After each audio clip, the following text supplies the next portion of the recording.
Vale. Ahí ya está, ya listo, ahí se ve. Ok, entonces, lo que les decía, la vez pasada habíamos revisado que realmente existen muchas formas de ver eso que se llaman las funciones mentales superiores para uno, lo que nosotros llamamos procesos cognitivos.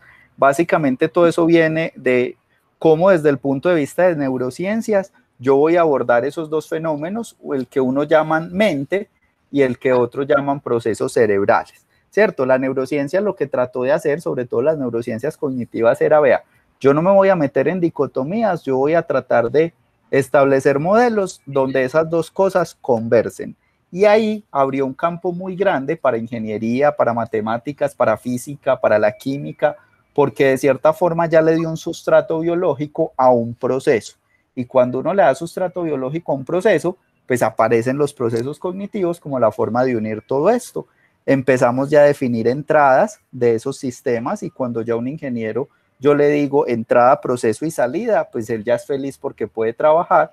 Y cuando yo a un médico le digo, no vea, es que eso que llaman entrada, los ingenieros no se enreden, sino que eso son simplemente todas las vías sensoriales, ¿cierto? Toda la información sensorial, visual, auditiva y demás. El procesamiento es lo que va a hacer el cerebro con eso, eso que usted llama memoria, atención, lenguaje, función ejecutiva y demás. Y las salidas son o respuestas comportamentales o son simplemente subprocesos de la memoria, de la atención y el lenguaje. Pues ya todos entienden y podemos entrar a conversar y a mirar cómo esto se va interrelacionando. Entonces, la vez pasada habíamos trabajado mucho sobre lo que son las vías de entrada sensorial, los diferentes procesos a nivel visual, como desde pues el tipo de longitud de onda que estimule un receptor, como la vía por la cual viaje esa información o incluso características como la frecuencia de disparo es lo que va a entender el cerebro, es ese ingreso de información al cerebro para él tratar de hacer una construcción sobre las características de estos estímulos y que las características de estos estímulos, pues dependiendo de cómo yo lo integre desde la parte visual, desde la parte auditiva, pues iba a tener unas regiones que llamamos de asociación y estas regiones de asociación lo que iban a hacer era procesar esos estímulos.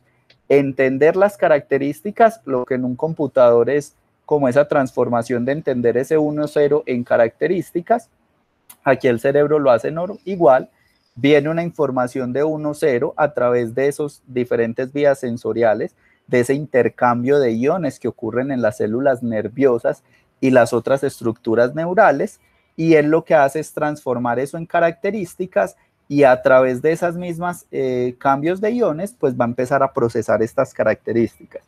¿Quiénes procesan esas características? Principalmente las áreas asociativas, que si miramos para cada una de las entradas sensoriales, pues se van a ir distribuyendo a lo largo de la corteza cerebral para realizar los procesos.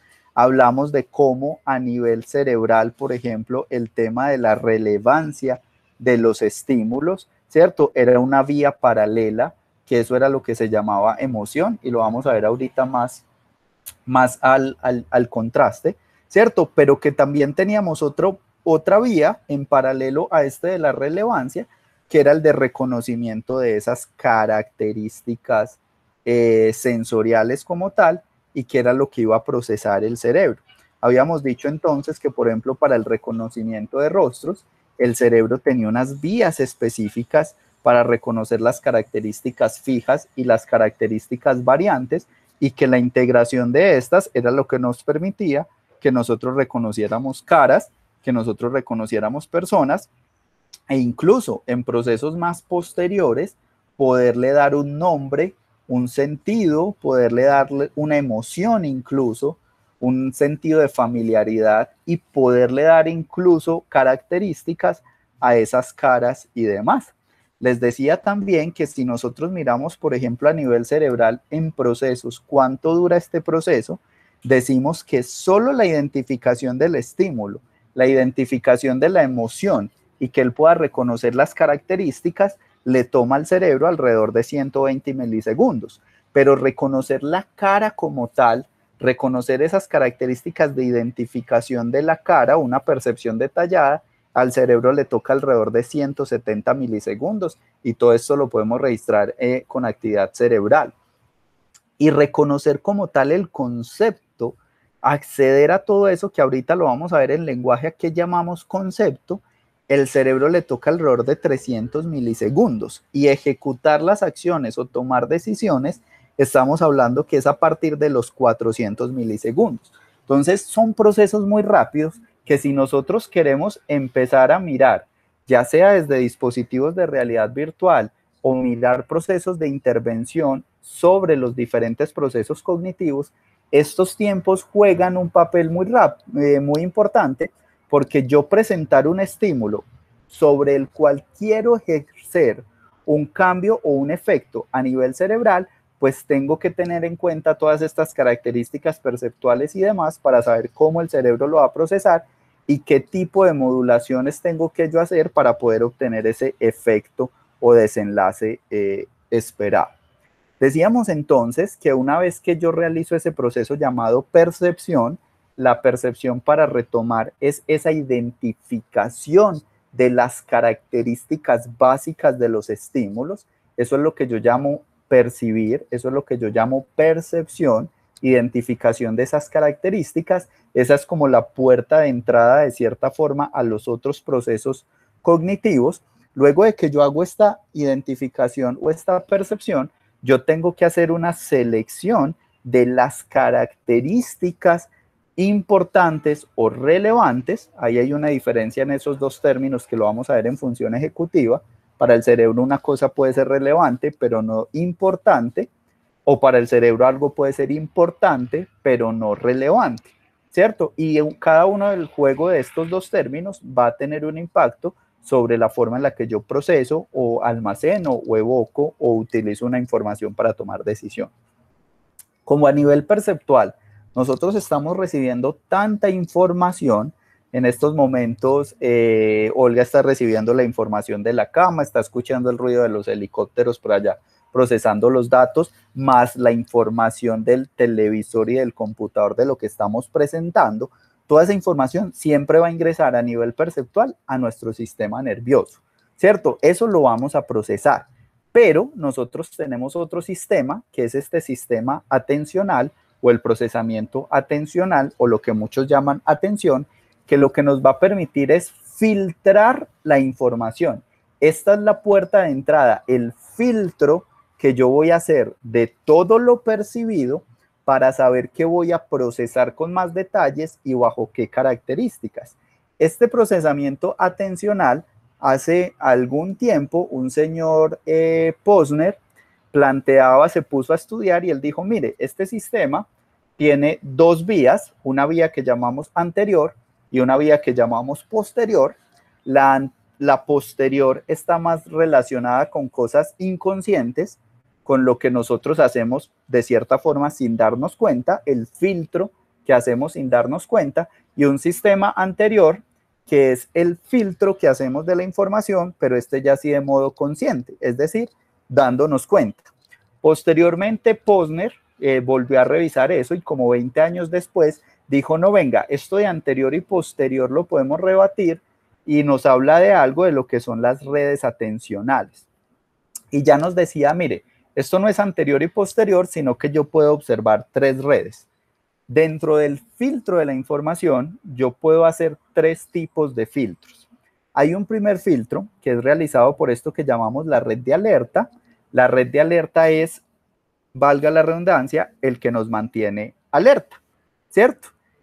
Yo siempre le digo a mis estudiantes que para mí la red de alerta es el sentido arácnido de Spider-Man. Acuérdense que Spider-Man, cuando está por ahí de un momento a otro, como que, uy, como eso que las mamás llaman como que tengo una impresión, como que me da impresión algo, es como una expectativa de procesamiento de la información.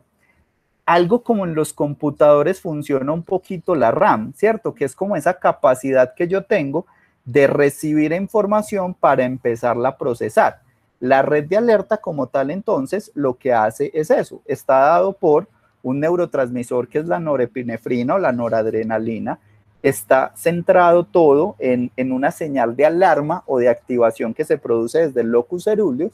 Desde allí se da como la descarga a través de estas neuronas noradrenérgicas que van a darle como una especie de excitación a las otras áreas corticales para decirle, hey, pilas que vamos a empezar a procesar la información.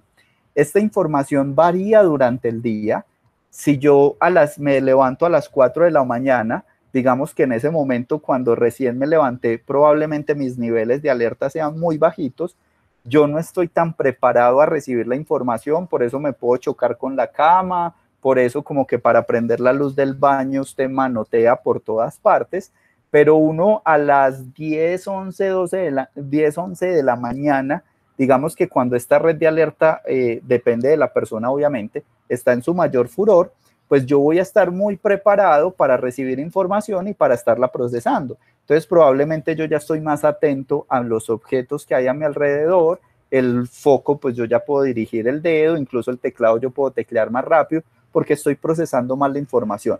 Entonces ese es el primer filtro. Lo que nos dice Posner es que un primer filtro de nuestro sistema es la capacidad que tenga para estar atento y atentos a la información que proviene del medio externo o del medio interno, que es lo que llamaríamos esta red de alerta.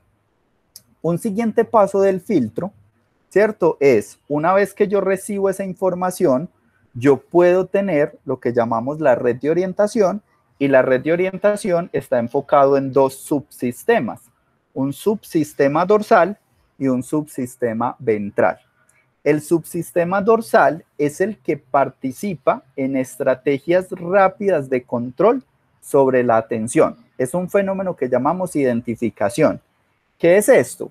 Mire, yo voy por la calle, yo voy caminando por la calle y de repente yo siento que alguien viene, ¿cierto? O que algo viene. Yo no sé qué es, no, pero eso lo hace la alerta. El estarme atento a que en el contexto, en mi contexto está cambiando algo. Y una vez que la alerta dice, venga, como que viene alguien, este sistema de la red de orientación, el subsistema dorsal, lo que va a hacer es tratar de enfocar su atención en identificar ese estímulo. Es decir, hace como un cambio a un punto de interés. Yo voy concentrado en lo mismo, como que los ojos, y aquí participa en este sistema dorsal, que es este verdecito más clarito que tenemos acá. Hay un área que es esta área frontal de los ojos, que lo que hace es decirle a los ojos, traten de identificar el objeto, traten de buscarlo. Entonces uno va y lleva la mirada, identifica ese objeto, ¿cierto? Hace un reconocimiento rápido, simplemente así, hay un objeto, y yo vuelvo, ¿cierto? Y sigo mi camino normal. Ahí hice una identificación. Cuando este objeto, de cierta forma, yo necesito más información para poder saber, digamos que en este primero yo trato de identificar si es de amenaza o no y demás. Pero en este segundo, que es ya este sistema ventral, donde ya tenemos algunos componentes de la unión temporoparietal y otros componentes más de la corteza frontal ventral, o prefrontal ventral, perdón, ya aquí yo sí hago un seguimiento del estímulo. Aquí este seguimiento es muy lateralizado a la derecha, ¿cierto? Incluso en los fenómenos de mi negligencia, hay personas que pierden un campo, la atención a un campo visual. Eso lo podemos ver después en algunos casitos que tenemos en el grupo. Pero lo que empieza a pasar acá es que yo ya hago un seguimiento del estímulo. Este seguimiento es casi como yo darme cuenta que los objetos están y procesarlos, ¿cierto? El ejemplo que les pongo a mis estudiantes como para que lo aterricemos un poquito es que usted va por la calle con su pareja, ¿cierto? Y de repente viene un estímulo ahí de frente, ¿cierto? Así de esos estímulos con relevantes, que son buenos estímulos, ¿cierto? Que uno dice, ¿qué estímulo? ¿Cierto? El meme que hay, que uno va con la pareja y que no lo mira. Ese mismo. Entonces, digamos que entonces, vea, usted viene y el estímulo pasó. ¿Qué hace el sistema dorsal? El sistema dorsal desvía los ojos, el ojo mira el estímulo y vuelve rápidamente. Eso es lo que llamamos movimientos sacádicos. Va rápido y vuelve. Eso lo hace ese sistema dorsal, ¿cierto? Simplemente identificó, ¿cierto? Pero el sistema ventral dice como, ve, no, tomémonos más tiempo para detallar el estímulo. Entonces el ojo vuelve yo ya hago una identificación de más características, yo ya digo, como ve, el estímulo está bueno y vuelvo. Listo, estos dos, digamos que dependiendo de la corriente neurocientífica que se analice, el primero, el dorsal, lo dicen que es muy inconsciente, que es muy involuntario. Hay algunos que dicen que el ventral también puede ser involuntario, pero como ya este ventral sí se nos mete un poquito hacia regiones frontales, hay otras teorías que dicen que ese es voluntario, es decir, que usted hace eso, pero que no lo hace, que lo hace de cierta forma intencionalmente. Usted vuelve y mira otros criterios. Esto digamos que es el reconocimiento básico. ¿Qué pasa? Una vez que yo activo estos filtros, digamos que ya ahí sí se completa el meme con la red ejecutiva. Y la red ejecutiva sí es totalmente voluntaria, ¿cierto? En la red ejecutiva yo ya sí tengo una finalidad. Yo ya voy a estar en los otros dos, yo soy muy reactivo al medio y yo soy muy reactivo a los estímulos, ¿cierto? Pensémoslo como que lo que les decía, que estos dos sistemas, el de alerta y el de orientación, son como esa RAM. Yo estoy preparado a los activos, yo cargo la información en la RAM y empiezo a procesar, pero esta red ejecutiva es como un antivirus. ¿Qué hace el antivirus? Ya el antivirus no espera que le llegue, sino que él pasa a revisar la información, a buscar algo específicamente. Nuestra red ejecutiva, que ya sí nos involucra estructuras prefrontales, ¿cierto? Y estructuras pues tanto parieto como frontales, frontoparietales, esta red ya sí nos hace mantener una atención activa, ¿cierto? Usted puede mantenerse basado en el contexto o usted puede mantenerse basado en las claves o los estímulos específicamente. ¿Cómo así? ¿Qué hace el control cíngulo opercular o la función de control cíngulo opercular dentro de la red ejecutiva? Yo voy a mantenerme en una tarea de acuerdo a un contexto determinado. Yo estoy en clase virtual, ¿cierto? Yo me voy a concentrar en mi clase virtual, independientemente de que mi celular suene, de que yo sienta que está la activación o de que afuera haya ruido y demás. Yo voy a tratar de mantener mi atención filtrando y procesando únicamente la información que estoy viendo en la pantalla, ¿cierto?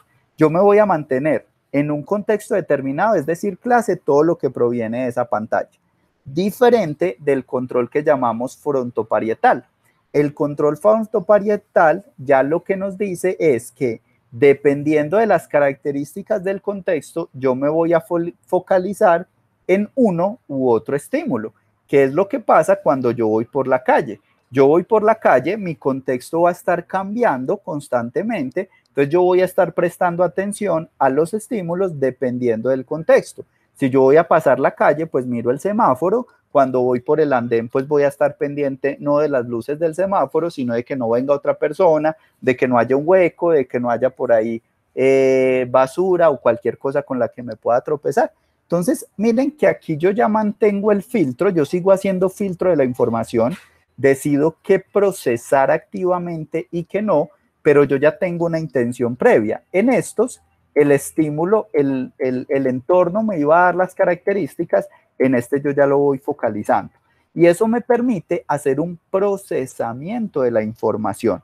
Digamos que esta ya es la puerta de entrada a ese procesamiento. El otro era el input, la percepción era el input, pero la atención es la entrada o la puerta de entrada al procesamiento de la información. Entonces yo ya empiezo a filtrar, empiezo a seleccionar y empiezo a procesar la información. Esta información, lo que les decía ahorita, nuestro cerebro tiene una alta lateralidad frente a la información, ¿cierto? No procesa igual toda la información, hay una selectividad del hemisferio derecho, principalmente hacia los procesos atencionales. Lo que hace es que en un cerebro sano, cuando los dos hemisferios están sanos, normales, ¿cierto? Todo lo que yo tenga en mi campo izquierdo, la mayoría de la información me la va a procesar, o toda la información del izquierdo me lo va a procesar el lado derecho. Pero de la información de mi campo visual derecho, ¿cierto? gran parte me la procesa el derecho y solo una pequeñísima porción me la procesa el hemisferio izquierdo. Esto hace que cuando los pacientes tengan alteraciones del hemisferio derecho, lo que nosotros llamamos un proceso de heminegligencia, él va a omitir todo lo que ocurra en su campo visual y a veces sensorial izquierdo. Este es el punto de que si yo a esta persona, yo me paro frente a esta persona, todo lo que esté en este campo derecho, ¿cierto? Lo que pasa en este campo derecho, él le presta atención, pero lo que pasa en este campo izquierdo, él lo va a ignorar como si no existiera, ¿cierto? Esto nosotros lo hemos visto en pacientes donde uno les presenta, por ejemplo, una imagen y le dice, descríbame la imagen, y ellos empiezan a describir solo lo que ven en el lado derecho. Todo lo que está de la imagen en el lado izquierdo, ellos no lo presentan. Y es un fenómeno que se llama de heminegligencia. Es decir, la información, aunque está llegando, aunque lo está percibiendo, porque ahí el problema no es de las vías visuales, ni auditivas, ni nada, él lo está percibiendo, pero el cerebro no es capaz de filtrar y de seleccionar la información del lado izquierdo para llevarla a procesar, sino que simplemente la ignora como tal, ¿cierto? Entonces, no sé si haya como preguntas de esta parte atencional, dudas, cositas. Mira el WhatsApp, es que es el tema en el que tengo todo puesto a la cabeza, después hago preguntas de eso. Ok. Oíste, me falta eso para la presentación, ese primer plano de la foto. Para la próxima lo voy a tener. La pata levantada, porque es que es muy interesante. Yo voy a hacer una pregunta más adelante, pero a mí me pasa, pero debe ser hasta normal, yo puse como medio boba. Estas cosas sí requiero toda la atención, pero toda, pues, o sea, me echo, me pongo, miro, tengo que, para poder comprender, tengo que poner toda mi atención, mientras que pues obviamente cosas que son más de lo que estoy entrenada para hacer, no requieren todo el nivel de atención que le doy a esto que están diciendo. Pero claro, después me hizo la pregunta.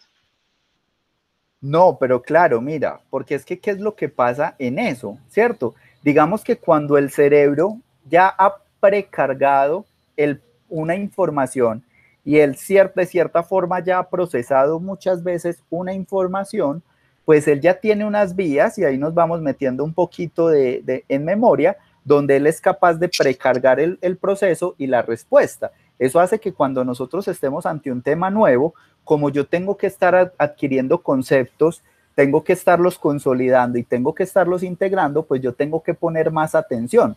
Si yo me despisto, pues voy a perder conectores importantes para poderlo integrar.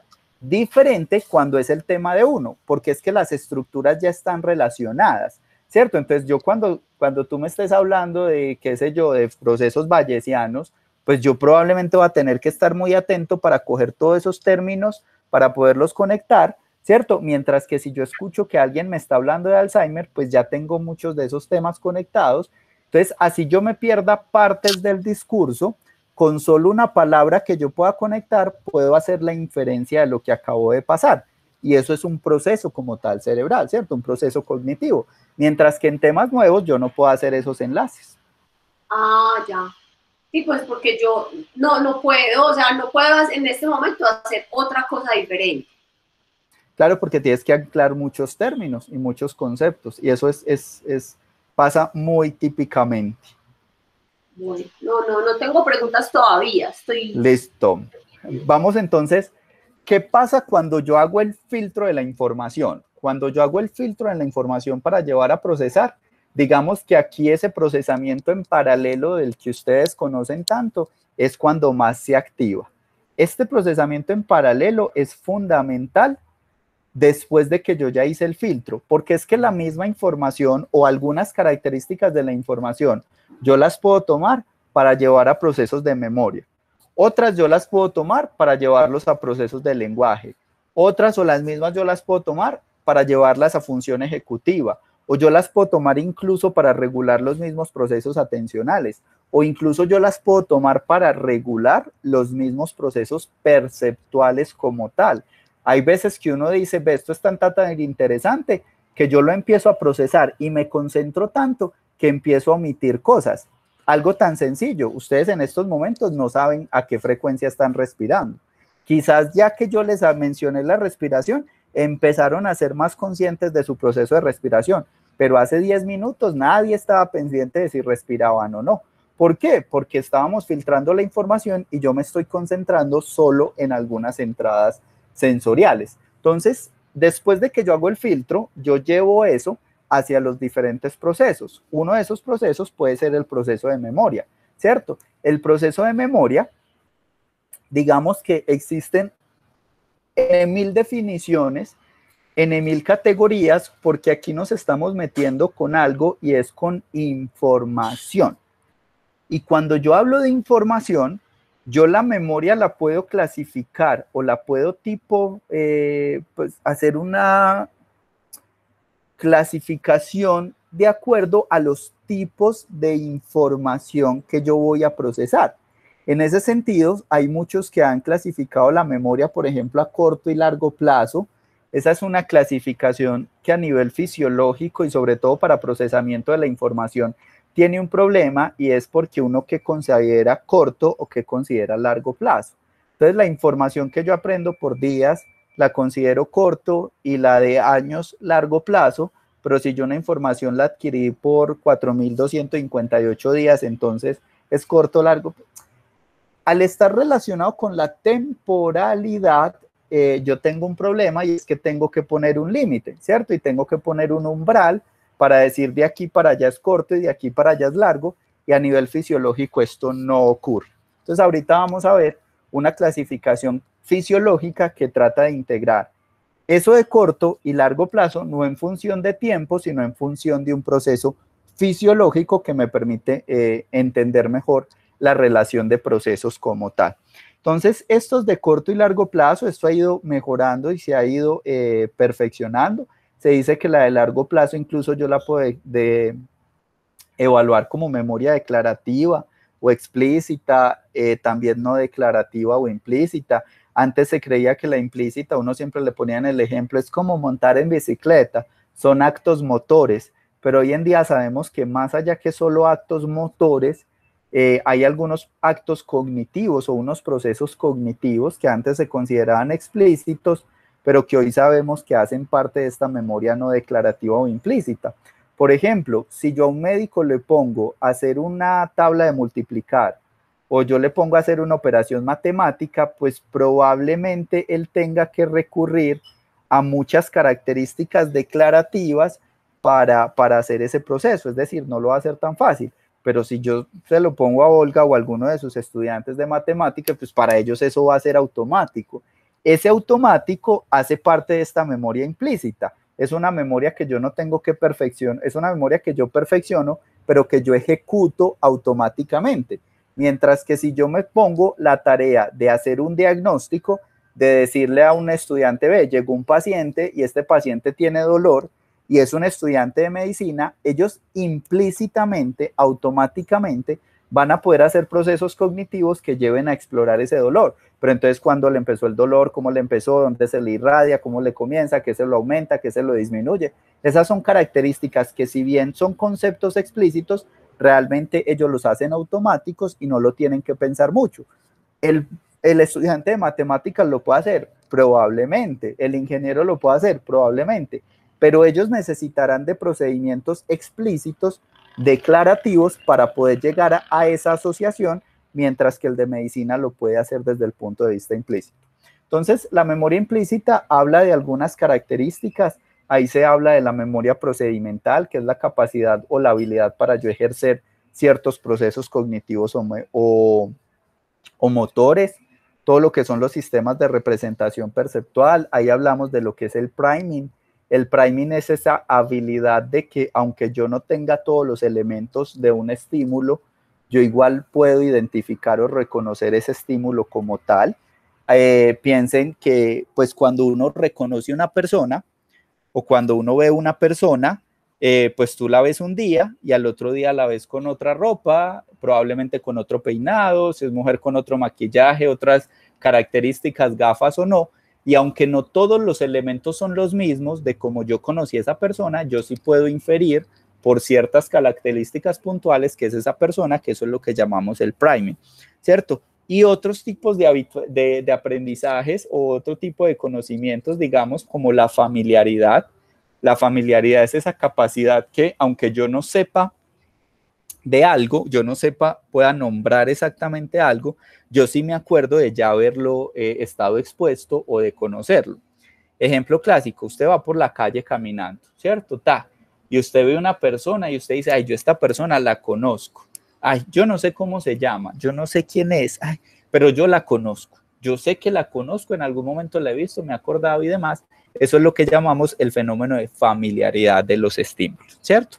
Eso desde lo no declarativo, desde lo declarativo o de lo que llamamos la memoria explícita, hacemos relación a dos componentes principales, un componente relacionado con la memoria episódica y otro componente como la memoria semántica.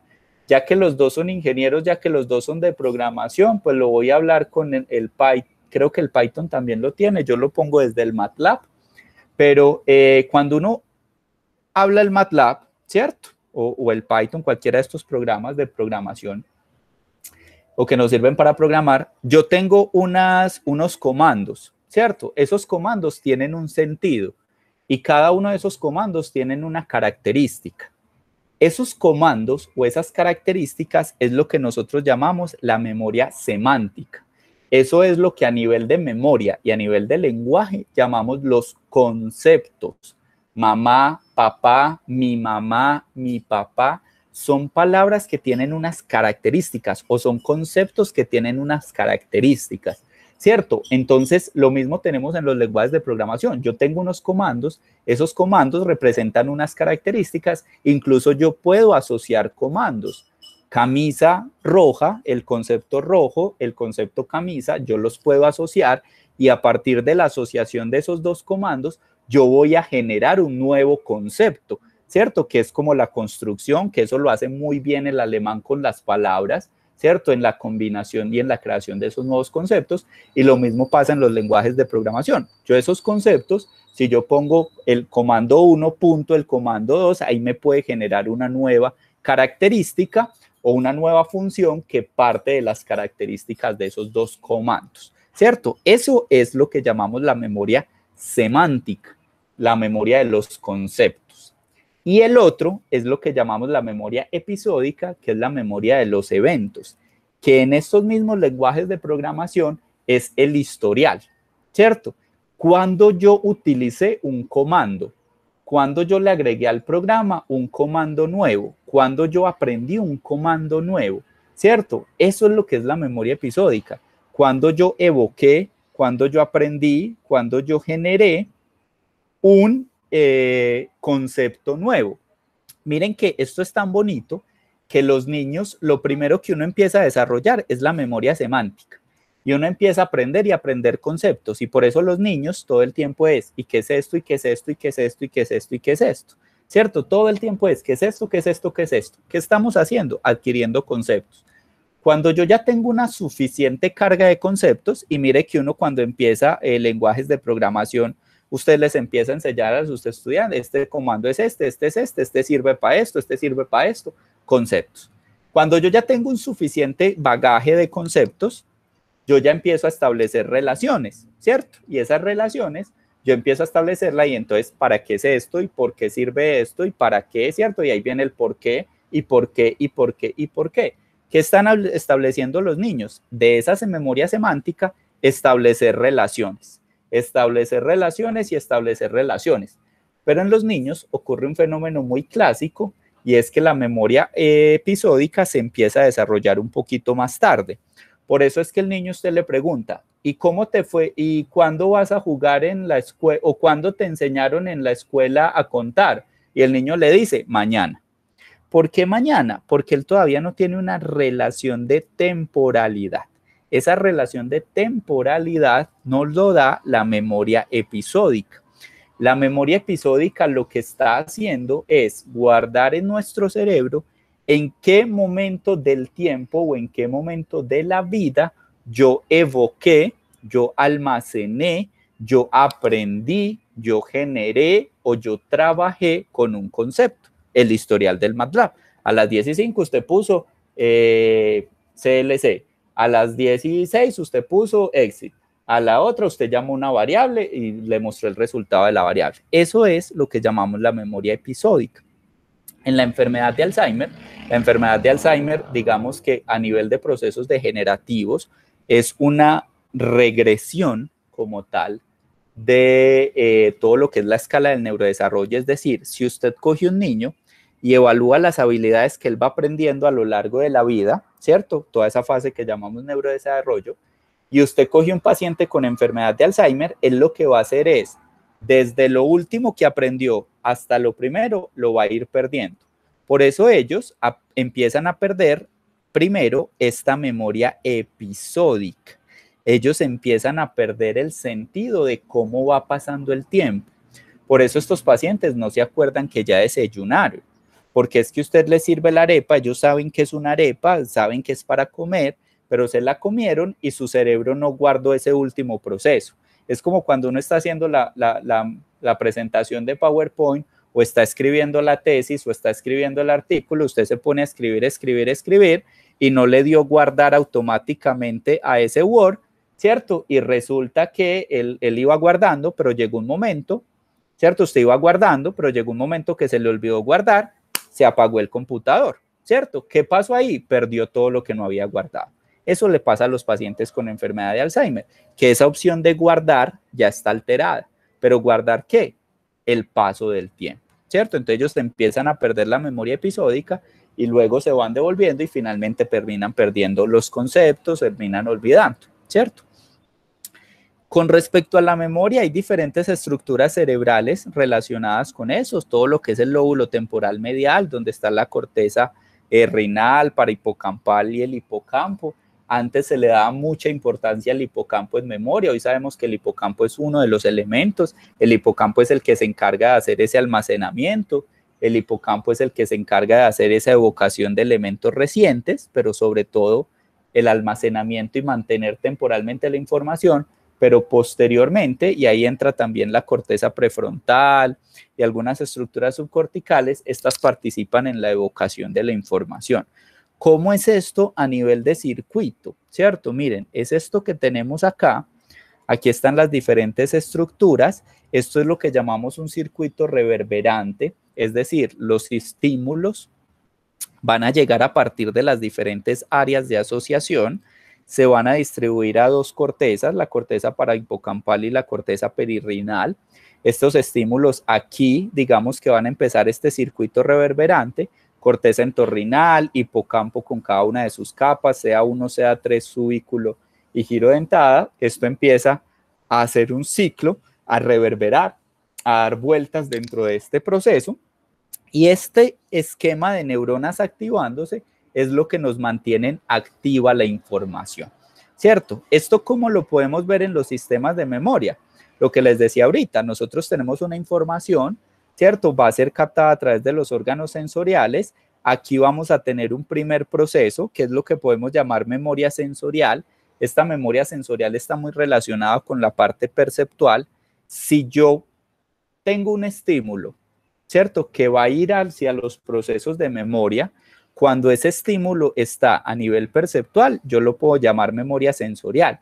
Y aquí viene un concepto muy importante y es el concepto de olvido. Nosotros, vea, y yo se los decía, yo creo que al compa le tocó en la clase que yo doy de despecho, de neurociencias del despecho, y es que frase más chismosa de el yo ya la olvidé o yo ya lo olvidé, ¿cierto? O como dice el vallenato olvídala, ¿cierto? Eso nunca va a aplicar para los procesos de memoria, porque el cerebro no olvida cuando ya almacenó, ¿cierto? Eso no es posible. Eso puede pasar en un computador si usted le daña el disco duro, ¿cierto? Pero yo puedo olvidar cuando yo tengo la información en estas dos fases, o a nivel de memoria sensorial, es decir, a nivel perceptual, o a nivel de lo que llamamos memoria a corto plazo. Pero memoria a corto plazo, entendido como un fenómeno fisiológico que ya vamos a ver.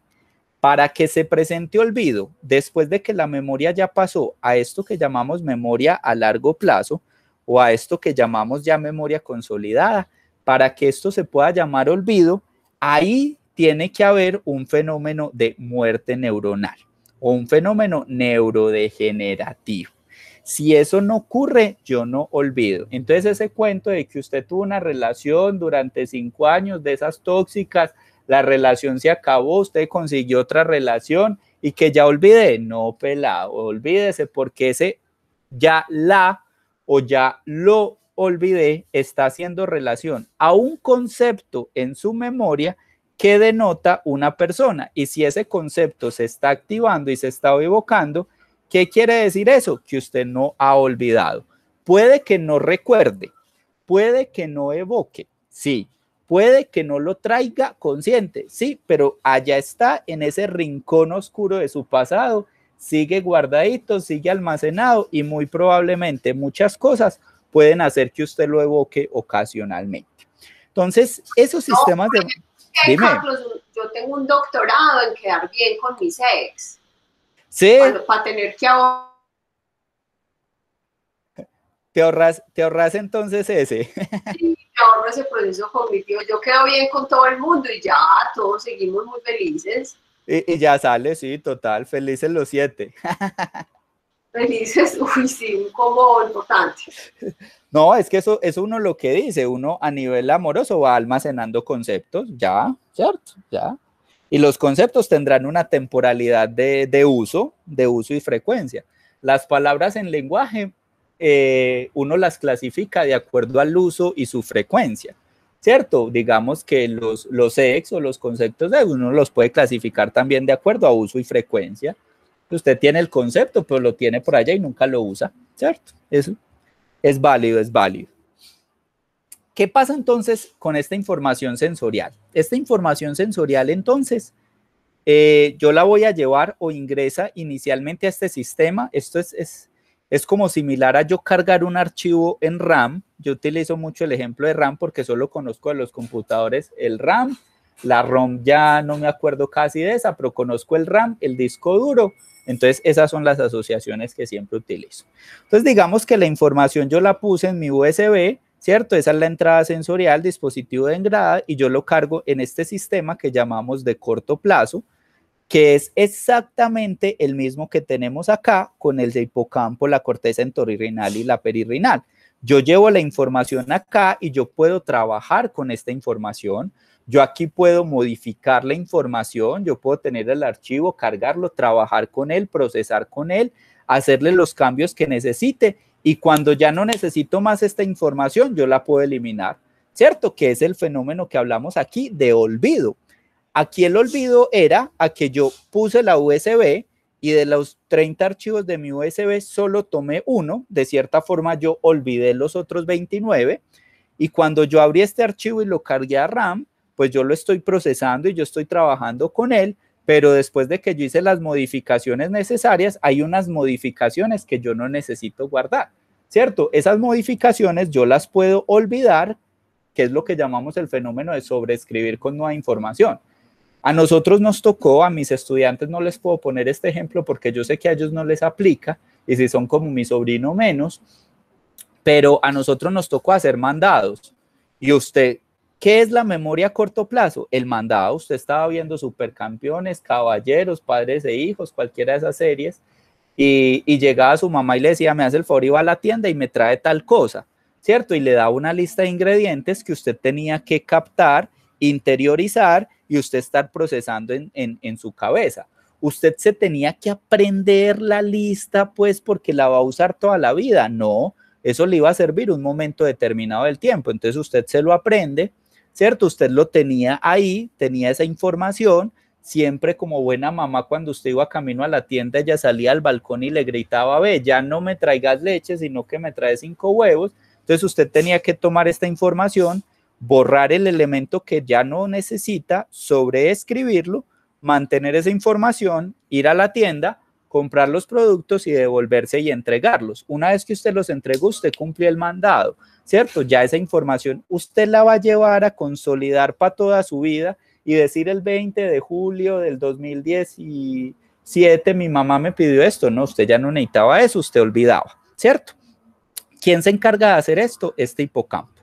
Hipocampo, corteza entorrinal, perirrinal, ellas se encargan de hacer todo este proceso y de ejecutar las acciones, ¿cierto? Mantener la información. Pero Carlos, entonces ahí ese proceso de sobreescritura y selectividad en almacenamiento tiene que ver con el proceso de atención o con otro proceso cognitivo de importancia o relevancia.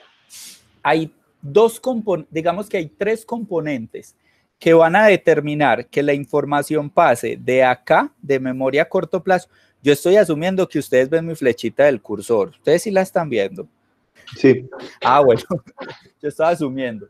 Sí. Entonces, hay tres factores que van a determinar que la información pase de acá, de la memoria a corto plazo, a acá, que es la memoria a largo plazo o la memoria consolidada.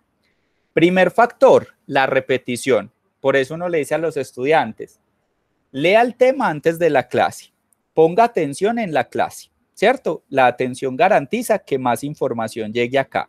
Ponga atención a la clase y apenas salga de la clase, después revise sus notas y vuelva a leer el tema, ¿cierto? ¿Qué estamos haciendo? Repitiendo en la información, porque esa repetición a nivel fisiológico nos va a meter en unos procesos que llamamos de potenciación a largo plazo, que no los aburro tanto con eso, después miramos a neurofisiología más a detalle si es del caso, pero es un proceso de repetición. Esa me interesa porque está relacionada con el entrenamiento. Listo, esa después revisamos específicamente lo que es los diferentes mecanismos, la potenciación, la depreciación a largo plazo y esto. Entonces, pero eso genera, es un feedback, ¿cierto? Una retroalimentación de los procesos que nos va a llevar a que la información se consolide. ¿Cuál es el paso de aquí a acá? Me voy a adelantar un momentico y ya les digo las otras dos características. ¿Cuál es el paso de aquí a acá, de corto plazo a largo plazo? Aquí la información a nivel de corto plazo, la información es muy dependiente de cambios físicos o químicos dentro más de sustancias entre las neuronas que participan en estas diferentes estructuras y procesos. Es decir, aquí tiene que ser un estímulo que está liberando unos neurotransmisores o hay una potenciación, ¿cierto? O un refuerzo de una sinapsis mediada por sustancias que va a mantener la información. Ahí la información está dada a un nivel químico, ¿cierto? O a un nivel de intercambio de sustancias. Cuando eso es muy repetitivo, en la célula empiezan a generarse unos cambios morfológicos. Ahí participan toda una serie de moléculas, el calcio, calmodulina, las ROGTPasa y todos los mecanismos de plasticidad y de activación de la actina y la miosina que llevan a cambios morfológicos dentro de esa neurona.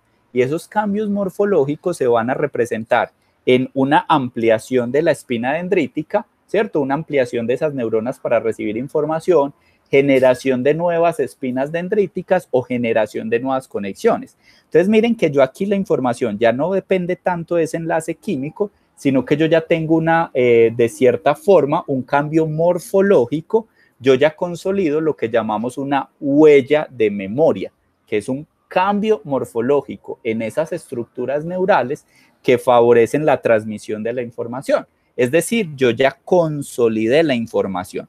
Entonces, una de las características importantísimas para eso es la repetición. Entre usted más repita, mayor probabilidad hay de que esas neuronas se estimulen constantemente y usted pueda generar esa consolidación y generar esa huella de memoria como tal. Esa es una de las características. Obviamente la atención, lo que te decía, entre usted más atención ponga cuando está haciendo ese proceso, pues va a ser mejor. El segundo punto es lo que llamamos la importancia y la relevancia de la información. Pero la importancia y la relevancia yo la voy a traducir a otras estructuras corticales, ¿cierto? Que me van a mandar información a este circuito. Esas dos estructuras corticales pueden ser, me devuelvo un poquito aquí, puede ser la amígdala, ¿cierto? Que se acuerdan que habíamos dicho que la amígdala tenía proyecciones al hipocampo y demás, ¿cierto?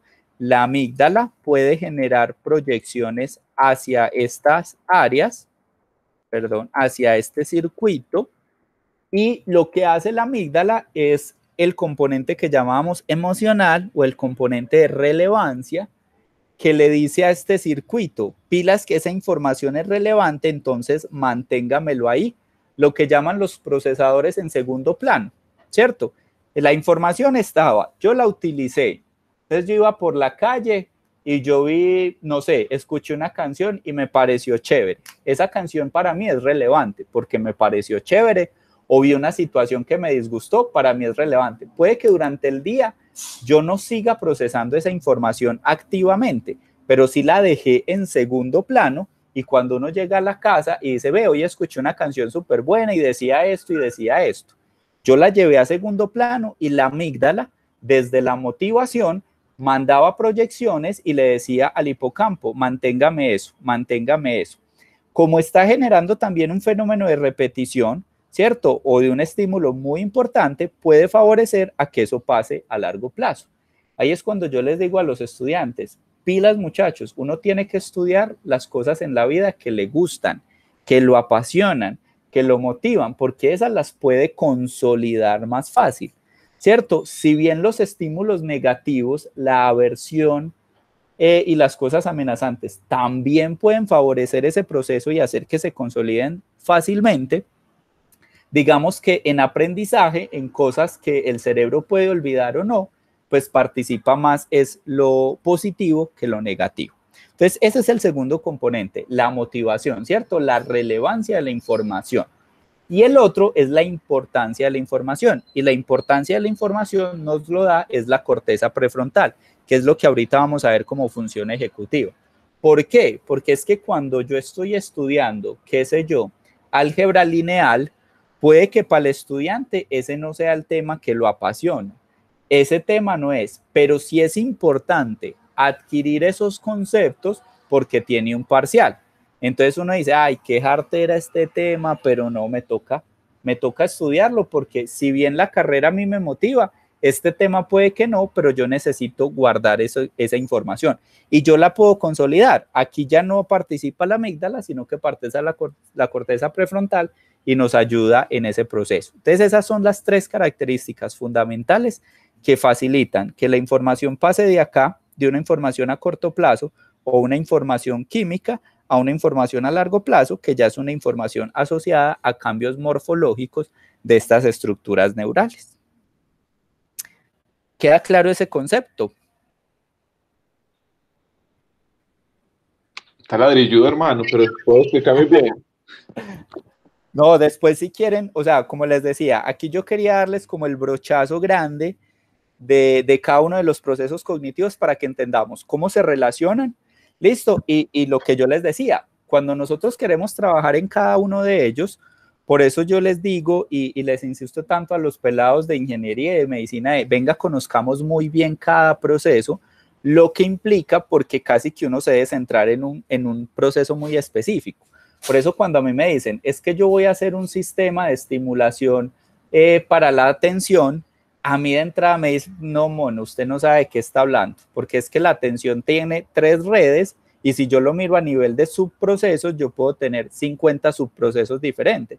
Y para yo estimular la atención sostenida, que hace más parte de esa red ejecutiva, pues yo tengo que tener una serie de técnicas y procesos para hacerlo. Pero si usted lo que quiere hacer es estimular la concentración, pues ya la concentración depende más de características de orientación, ¿cierto? Entonces ahí los procesos son diferentes y lo mismo pasa en memoria. ¿Usted qué quiere afianzar? Quiere afianzar el procesamiento de la información, la codificación de la información, el almacenamiento, la evocación, ¿cierto? Entonces aquí quiero como que veamos el panorama global y ya posteriormente que nos vamos enfocando, yo ya me puedo centrar. O sea, esto es un curso, este es el curso, compa, que yo le daba al CES, que era para doctorado, que era todo un semestre completo, como 6 o 10 horas a la semana, ¿cierto? O sea que, y es el mismo curso que le doy a los pelados, que es al que estoy invitando a Olga el semestre entrante, que es el que le voy a dar a Kevin y a los de maestría, ¿cierto? Que es el detalle de cada uno de estos procesos. No, excelente. Qué calidad. Entonces, sí, para que no, yo sé que es complejo, pero vamos mirando cada detallito. Sí, a mí me gusta esa idea porque así vamos haciendo como detalle de elemento y mira pues que Fred y yo estamos de acuerdo, hay unos que estamos más enfocados y pues me gusta la idea de partir el elefante en elefantitos, porque sí sería ridículo intentar abordar procesos completos sin comprender cómo funcionan desde la neurociencia. Me parece muy clara la idea. Sí, y además que, yo insisto, esto lo tenemos que entender todos y este es el modelo que hay que presentar siempre y el que yo trato de presentar siempre y es que esto es un sistema. O sea, miren que aquí yo estoy mostrando cada uno de los modelos de procesamiento, pero partimos desde la parte sensorial, que es la entrada, vamos a llegar a la parte conductual, que es la salida, pero incluso al ser esto un sistema, aquí la información que yo almacené, el almacenamiento se me vuelve una salida del proceso de memoria, que puede ser una entrada para el proceso de función ejecutiva y demás. Pero yo sí quiero que nosotros entendamos que desde toda interacción que tiene el individuo con el medio externo, desde la entrada hasta la salida de la información, son procesos. Y cuando yo estoy hablando de que yo le presenté una foto a un sujeto, yo estoy activando todos estos sistemas de procesamiento de memoria. Yo no estoy activando uno, que eso es un poquito lo que difiere el computador, ¿cierto? O sea, el computador específicamente te abre el PowerPoint para procesar los archivos de PowerPoint, pero nuestro cerebro no. El cerebro, usted presentó una foto y él activó todos los sistemas. Él automáticamente abre todos los programas para analizar eso y con esas características, cada programa analiza un tipo de información. Puede que sea uno el que muestre, sí, puede que muestre uno específicamente, pero todo el resto fue activado y procesó ese estímulo, porque todo esto es un sistema en paralelo y de procesamiento en paralelo y de reconocimiento. ¿Listo? ¿Qué pasa entonces? Ya vimos el proceso, ojo, aquí, identificación y el proceso de almacenamiento, que es uno de los sistemas de memoria. El sistema de memoria está enfocado en la codificación, que es esta primera parte. Tenemos un sistema de almacenamiento, que es esta que estamos viendo, y el tercer elemento importante dentro de los sistemas de memoria es el sistema de evocación o el sistema de acceso a la información. Para el acceso a la información, el cerebro tiene dos vías principales. Una primera vía, que es cuando yo necesito acceder a la información que todavía no he almacenado, ¿cierto? Que todavía no he consolidado, que no he guardado, que no he generado esos cambios morfológicos, sino que tengo en esa RAM. Yo no la he guardado en el disco duro, sino que la tengo en la RAM y la estoy procesando. Esa información, para poder acceder a esa información, yo necesito del hipocampo, yo necesito de este circuito. ¿Por qué? Porque ¿dónde está la información? La información me está trayendo conceptos que están en la corteza, pero esos conceptos que están en la corteza, yo los cargo, ¿cierto? Yo los cargo a este sistema y yo tengo que acceder a partir de acá. ¿Cómo se hace eso? A través del hipocampo, a través de esta estructura que se llama la corteza entorrinal. La corteza entorrinal es, yo creo que así al compa de Olga nos tocó, cuando uno tenía que ir a buscar info, este es el Google. Yo a los estudiantes le digo, la corteza entorrinal es el buscador de Google. En nuestra época era la bibliotecaria, que usted llegaba a la bibliotecaria y le decía, vea, yo tengo que ver una tarea de ciencias de la célula. Y ella, ¿usted en qué año está? En quinto. Ah, espere y verá, yo voy y busco en los libros de biología de quinto. Iba y buscaba en toda esa información que llamamos cerebro, todo eso y él le traía a uno elementos, vea, estos 5 libros de biología, probablemente en uno de esos esté sobre la célula, ¿cierto? Y usted empezaba a escarbar, a mirar esos conceptos y, este es el que me sirve, ¿cierto? Eso es lo que hace la corteza entorrinal, de esa información que yo no tenía almacenada, ¿cierto? Cuando la información ya está almacenada, ya está guardada, yo no necesito el hipocampo. Yo ahí necesito unas estructuras de la corteza prefrontal que son las que se encargan de hacer el acceso a la información, a esos conceptos. ¿Y por qué no necesito el hipocampo? Porque realmente yo ya puedo acceder directamente a esos conceptos. Eso es lo que explica que en los pacientes con enfermedad de Alzheimer, que a nosotros nos da mucho pesar, la familia dice, no doctor, es que él se hace. A usted pregúntele qué desayunó y no se acuerda, incluso nos insulta, es que esta gente tan amarrada que no me da desayuno, porque no se acuerda qué desayunó. Pero pregúntele qué color era el vestido de la primera comunión o de qué sabor era el pastel y se acuerda perfectamente. Pregúntele el nombre de los 25 hijos y hasta se puede acordar en fases iniciales. Pero es que, ¿qué pasa? Claro, la información de la arepa es una información que es reciente, llega al hipocampo, el hipocampo la debió haber guardado como información episódica, pero no la guardó, entonces eso se perdió, entonces no se puede acordar el paciente que estaba, porque eso depende del hipocampo y el hipocampo se pierde en la enfermedad de Alzheimer. Pero los conceptos ya muy viejitos, los que ya están asociados e instaurados, yo no necesito el hipocampo para poder acceder. Entonces, para acceder a la información, lo que les decía, tenemos dos elementos. Para la información reciente requerimos del hipocampo, es este circuito. La corteza perirrenal se encarga de reconocer la familiaridad, la parahipocampal, la relación visoespacial. Después detallamos mejor eso, no nos enredemos. La entorrinal accede a la información y nos busca lo reciente. Cuando yo ya necesito las cosas que ya tengo consolidadas, que son viejitas, yo no necesito, sino que yo hago un acceso más a partir de un área que es el área 45 ubicada en la región de la corteza prefrontal y desde allí puedo acceder a la información y empezar a trabajar con ella. Si yo voy a modificar esa información, ojo, yo necesito acceder. Yo accedo sin el hipocampo, pero si yo necesito modificar, agregar características nuevas, ¿cierto? Yo ahí en agregar esas características sí necesito el hipocampo para modificar esa información o para agregarla. Entonces, ¿qué pasa con los pacientes con Alzheimer?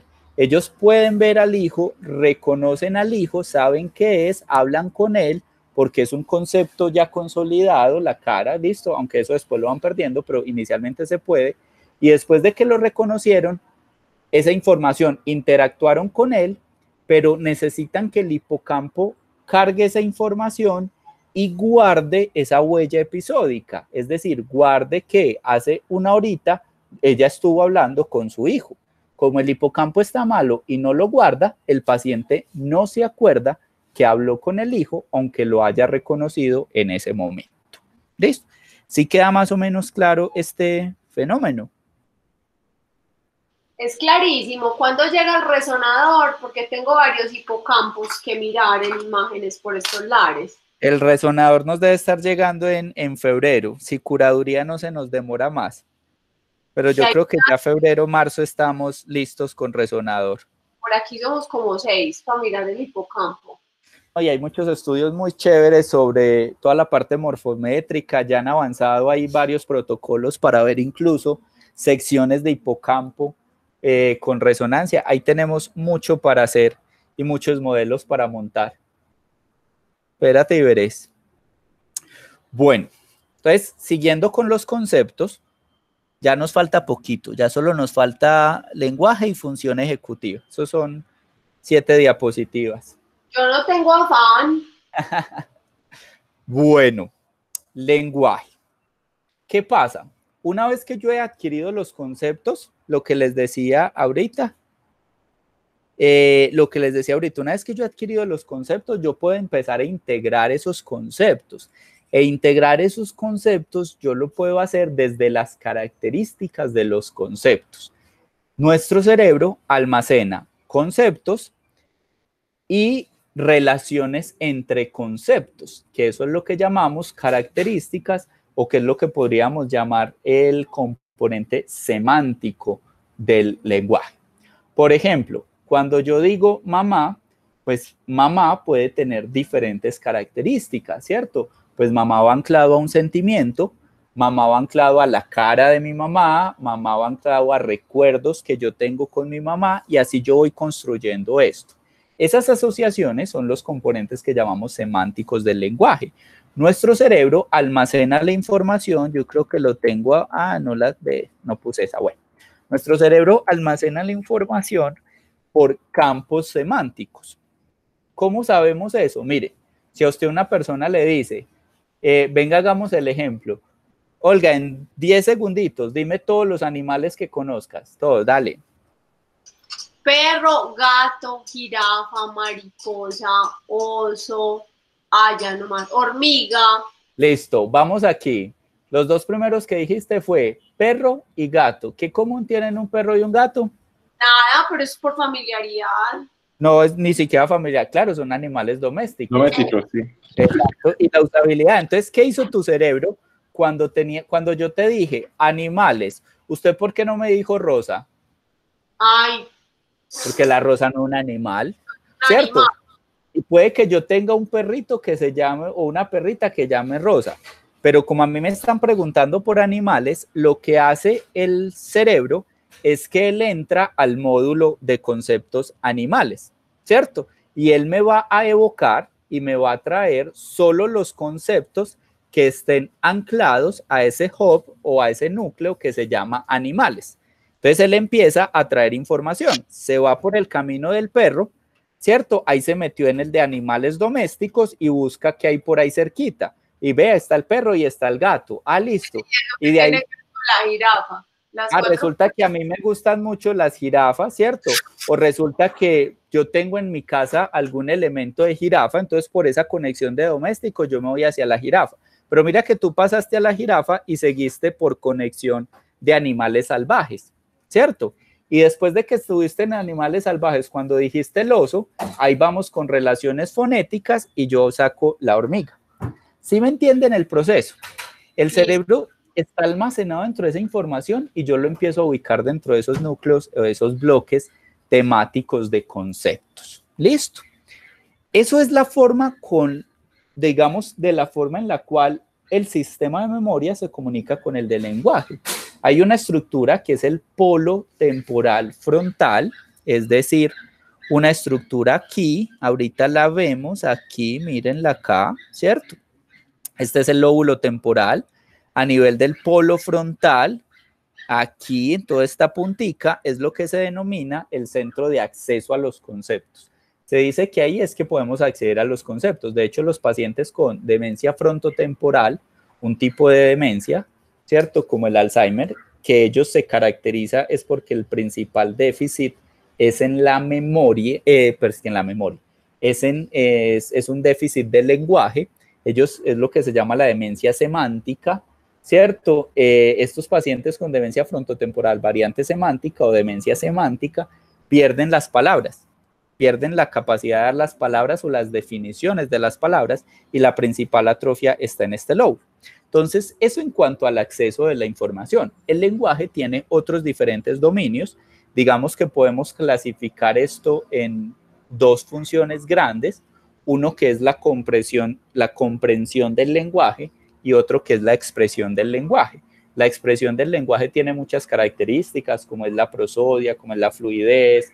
Listo, el lenguaje también tiene dentro de la comprensión características lexicales, que es la identificación de los diferentes componentes del lenguaje, de los grafemas, de los fonemas y demás, y toda la parte sintáctica, que ya es como la estructura de las frases y cómo yo integro esos elementos. Yo hago un reconocimiento inicial de esas características y luego cómo las integro para elementos más complejos de frase, el sentido de la frase y demás. Entonces, digamos que esos modelos vienen desde hace mucho tiempo, donde hay algunas estructuras implicadas en ese proceso. Para la comprensión del lenguaje, sabemos hoy en día, pues tenemos modelos clásicos, el del área de Wernicke, el área de Broca, que era como el modelo clásico del lenguaje, que decía que el área de Wernicke, que es este que está ubicado por aquí en toda la parte temporal superior, que es este, en el giro temporal superior, muy cerquita de la unión temporo-parieto-occipital, ¿cierto? Estas ariecitas acá, que fue lo que se llamó el área de Wernicke, por el señor pues que lo describió. Decían que estaban relacionadas con la comprensión del lenguaje.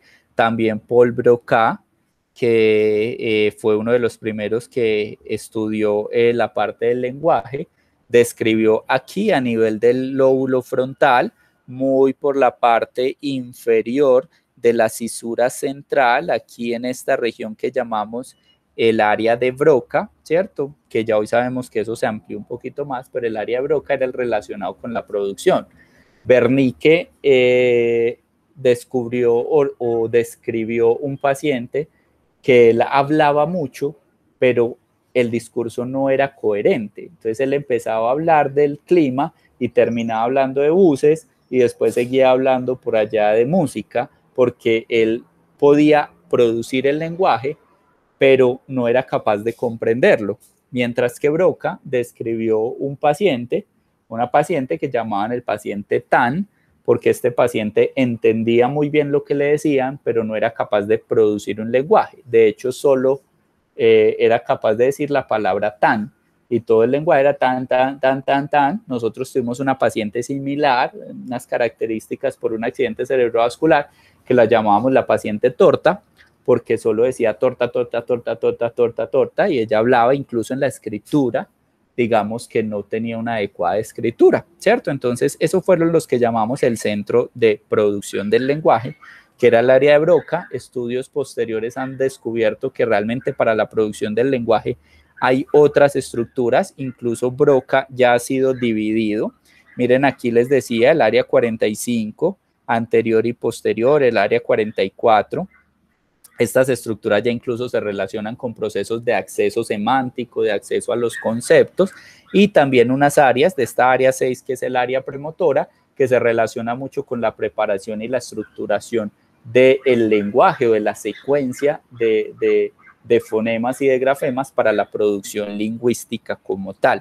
Incluso ya hay nuevas conceptualizaciones en el lenguaje, como les decía, ya ese sistema de Broca lo amplían a otras estructuras o a otras áreas más grandes, donde se incluye la ínsula, el tálamo, estructuras subcorticales como los ganglios basales, y dicen que todas estas son las que participan en esa producción del lenguaje y en la composición gramatical del lenguaje.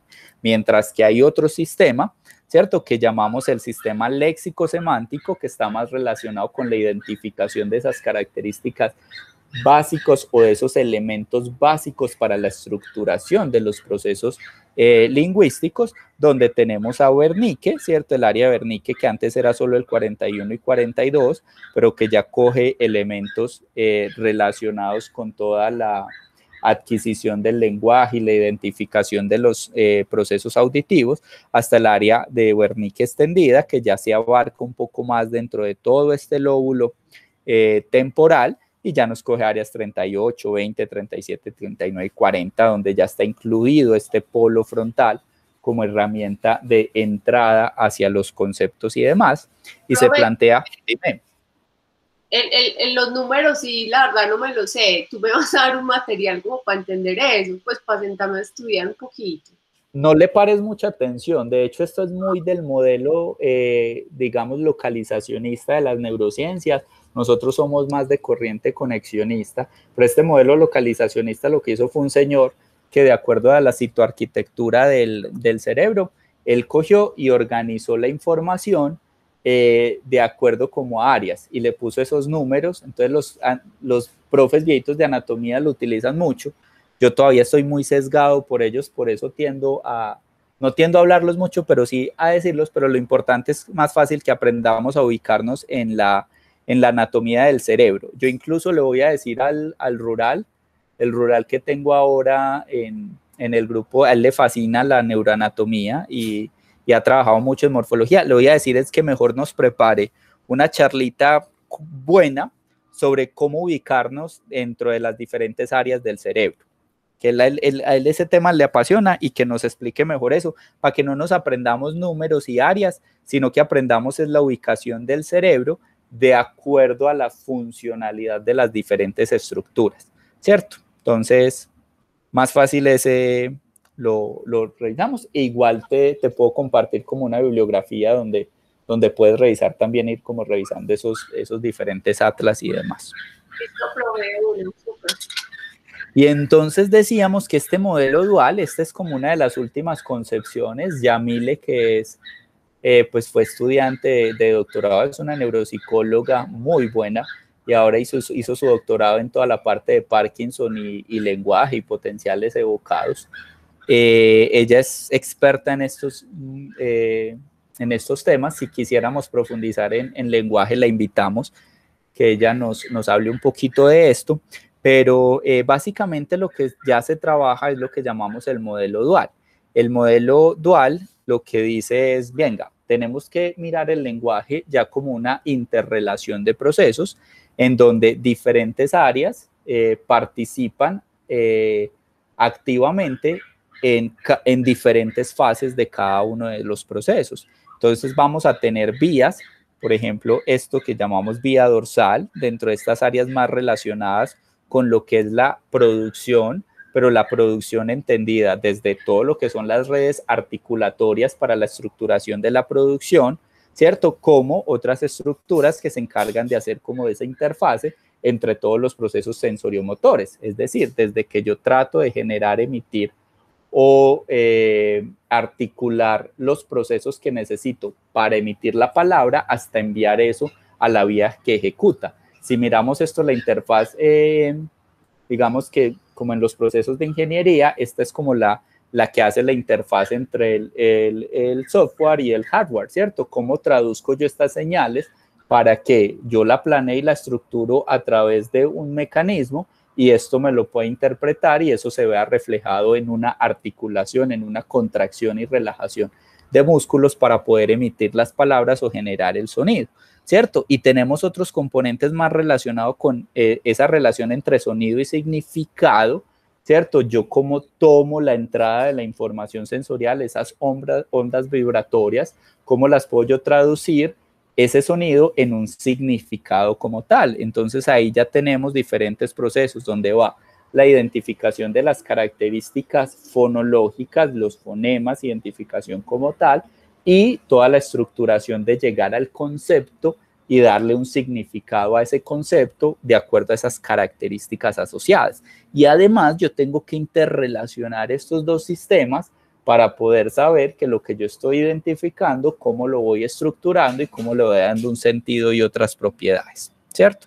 Eso es como a grosso modo lo que podemos hablar. Obviamente, si ya queremos, como les decía, entrar a profundizar en lenguaje, pues ya podríamos entrar dentro de cada una de las características semánticas, fonéticas, lexicales, gramaticales, de prosodia y demás del lenguaje y entender un poquito cómo es esa neurobiología que lo acompaña. ¿Listo? Carlos, yo para eso sí te pediría una sesión porque tenemos un profe que es también ingeniero, pero hizo su maestría en hermenéutica literaria y su doctorado en humanidades, y lo que yo vengo trabajando con él es procesamiento del lenguaje natural.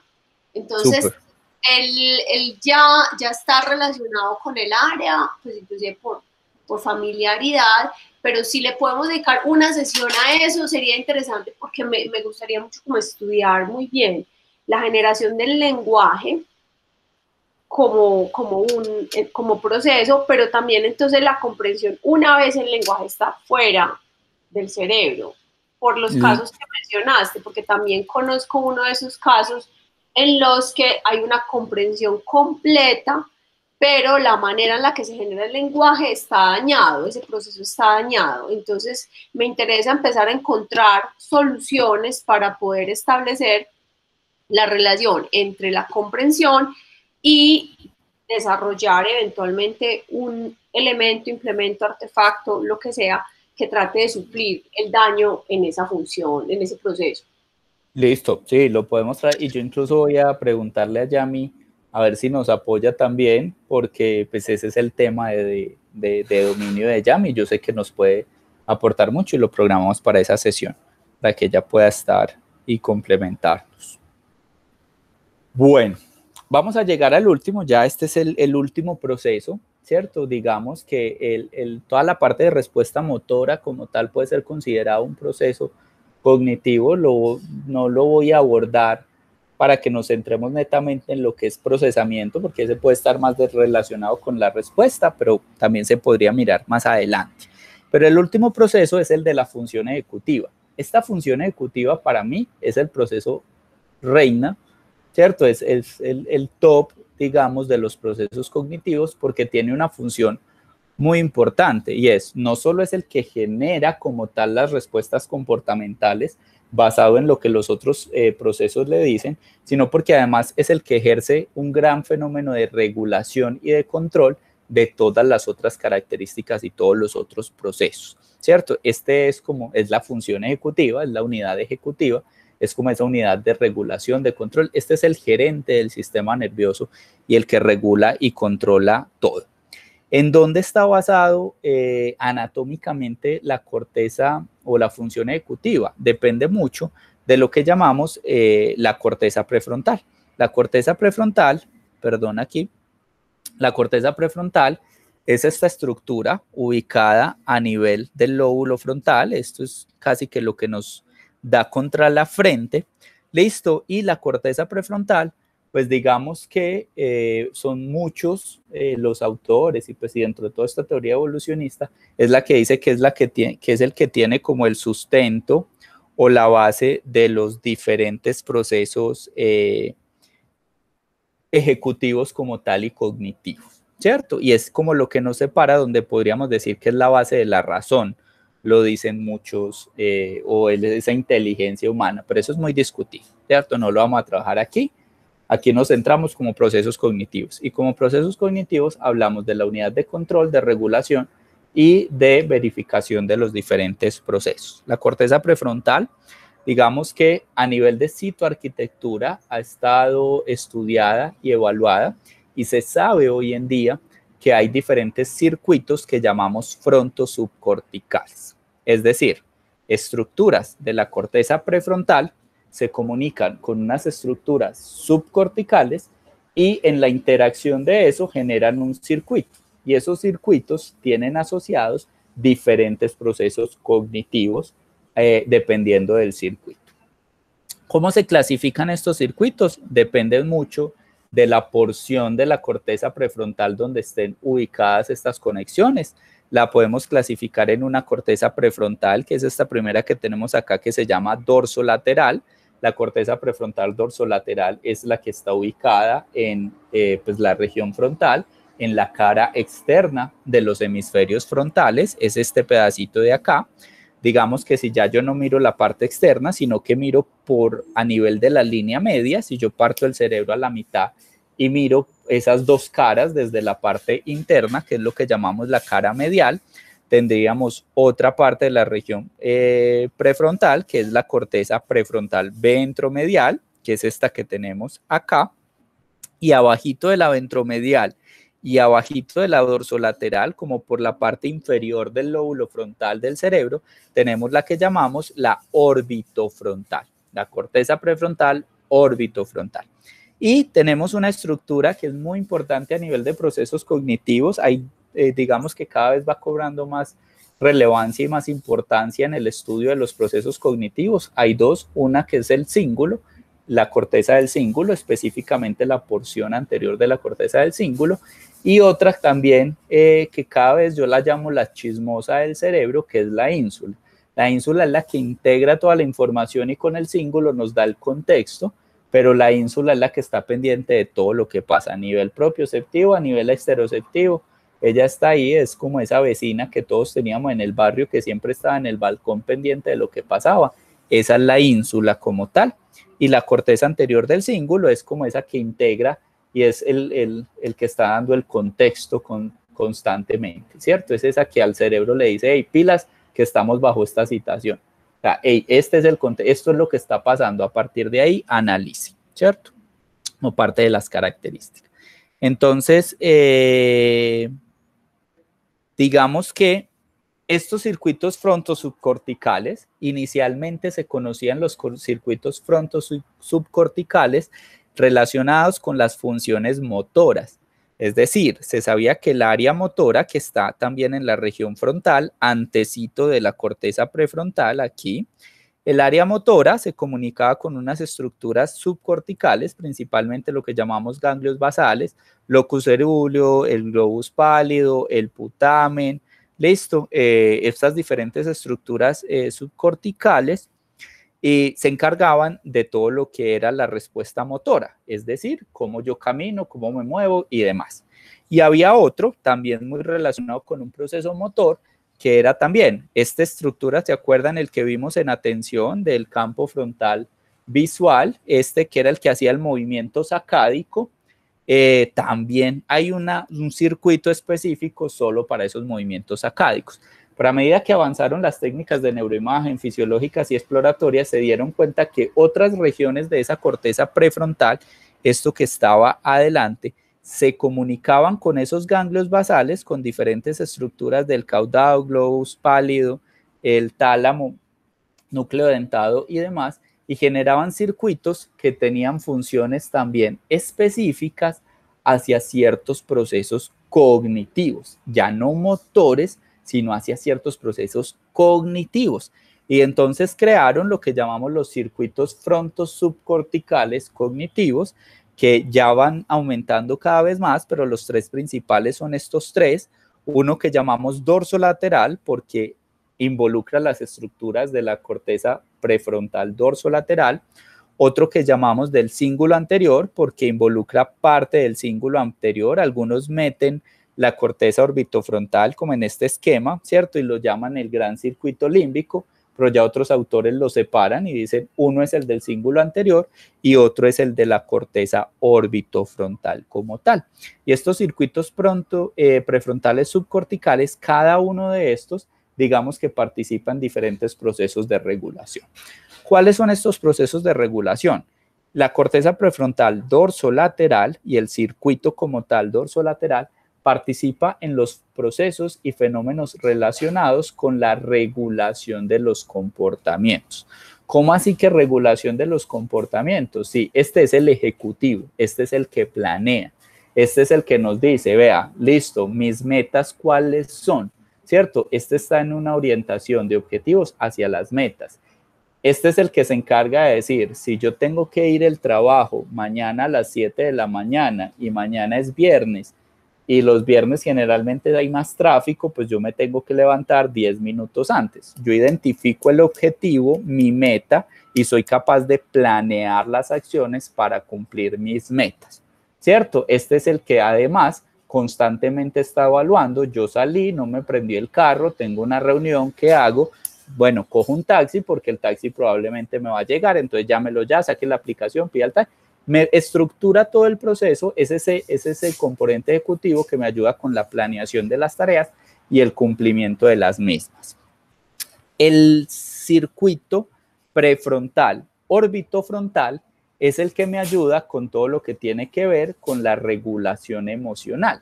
Este es el que me ayuda en la regulación de la relevancia de la información. ¿Cómo así? Sí, él es el que, primero, se encarga, tiene conexiones hacia las estructuras del sistema límbico y él es el que se encarga de la regulación afectiva. Él es el que nos ayuda incluso a generar las situaciones de remordimiento, de, ay, juepuchica, entonces el prefrontal dice, yo tengo que bajar 5 kilos y yo voy a hacer dieta, ¿cierto? Pero resulta que yo me comí el helado. Entonces el prefrontal dice, a usted ya falló en su meta, hay que volver a reestructurar, 20 minutos más de cardio, 33 semanas más de ejercicio, y el prefrontal es el que dice, sí, el orbitofrontal, sí, ve, usted para qué puso a meterse en eso, ¿cierto? Es que no se hubiera comido el helado, hubiera aguantado. Es el parte del que genera como esa sensación de culpa. Este es muy importante, sobre todo en la regulación afectiva, ¿cierto? Es el que nos mantiene. Carlos. Ay, ¿Cómo? no. ¿Cuál de los dos? No. Y espere que falta el tercero, a ver si también estamos afectados. A ver, sigamos. Lo que pasa es que en nuestra vida hay que entender que todas nuestras vidas y nuestras decisiones se mueven entre estos tres circuitos. O sea, todas las decisiones siempre va a haber una valoración de los tres para tomar una decisión o definir una acción. Entonces, ahí es donde uno tiene que saber cómo los entrena. Incluso los adolescentes son el ejemplo clásico de que estos tres circuitos no han estructurado en ellos. Eso se demora, eso se supone que la adolescencia termina cuando estos tres circuitos ya están maduros, mielinizados y demás, ¿cierto? Hay que ver pues que la gente dice que a los 21, pero hay gente a los 30, 40 que sigue ahí, digámoslo, inmaduro, es decir, no ha superado la adolescencia. Pero entonces del orbitofrontal está más relacionado, como les decía, como con ese remordimiento, y tenemos el del cíngulo anterior, que el del cíngulo anterior está más relacionado con la motivación. Este es, digamos, que el que nos levanta todos los días y está muy relacionado con la recompensa de los estímulos. Nosotros tenemos dos circuitos, eso es uno de los temas que a mí más chévere me parece a nivel cerebral, y es lo que es el sistema de castigo y el sistema de recompensa, porque todas nuestras decisiones se van moviendo entre los dos, ¿cierto? Entonces usted constantemente, usted le dicen, ve, te ofrezco un nuevo trabajo con más salario, entonces usted empieza a decir, ay, qué bueno, la recompensa, ¿cierto? Ahí la motivación de más salario, pero entonces empieza el otro, pero aquí ya llevas muy tiempo, pero mientras te adaptas, ¿cierto? Entonces usted empieza a hacer esa valoración entre esas dos y a partir de ahí es que uno toma decisiones. De la motivación, digamos que es diferente la motivación con el sentimiento o con la alegría, porque es que, por ejemplo, un paciente deprimido tiene una motivación hacia lo negativo, pero está motivado hacia algo. Él todo lo ve negativo, pero se motiva. Un paciente, por ejemplo, que es lo que nosotros llamamos con apatía, el paciente apático no lo motiva nada.